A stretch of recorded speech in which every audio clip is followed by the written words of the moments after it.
और दूसरा रूल ये कि बाबूजी इसको छोड़ नहीं सकते आप, अगर आप नेकेड प्ले कर रहे हो तो आपको सिस्टम में तो रहना पड़ेगा। ओवरनाइट ले जाने में इसको हेज करेंगे, फिर हेज का वो कंपलसरी है भैया, वो तो कभी गलती मत करना। आईटीएम पे करेंगे। हाँ नहीं, आईटीएम पे ना करो आप।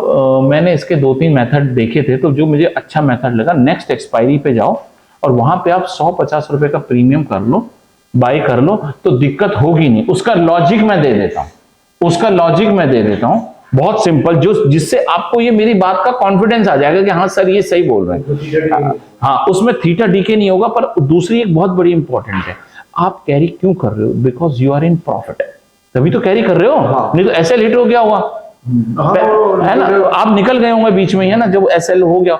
आप उसको कैरी कर रहे हो क्योंकि आपका स्ट्रॉन्ग कन्विक्शन आ गया है कि बाजार अभी और तेज होगा। ये 50 रुपए तो मैं भुना चुका हूं, पर मैं इसको कैरी करना चाह रहा हूं। यही तो वजह होगी, और तो कोई तीसरी वजह नहीं होगी मेरे ख्याल, है ना, कि तभी तो कैरी कर रहे हो आप उसको।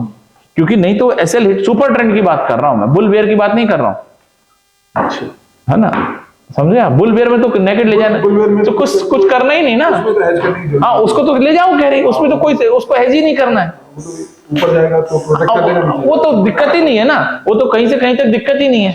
उसमें तो कुछ भी हेज करने की जरूरत नहीं है, वो तो ऑलरेडी हेज्ड है, वो तो ऑलरेडी हेज्ड पोजीशन है। सवाल ये आ रहा है कि मैं नेकेड को कैरी कैसे करूं, सवाल तो ये था ना। तो अगर आप कैरी उस केस में ही कर रहे होंगे जब आपको प्रॉफिट आ रहा होगा, अदरवाइज दूसरा केस तो बन ही नहीं रहा होगा ना, दूसरा केस तो बनेगा ही नहीं।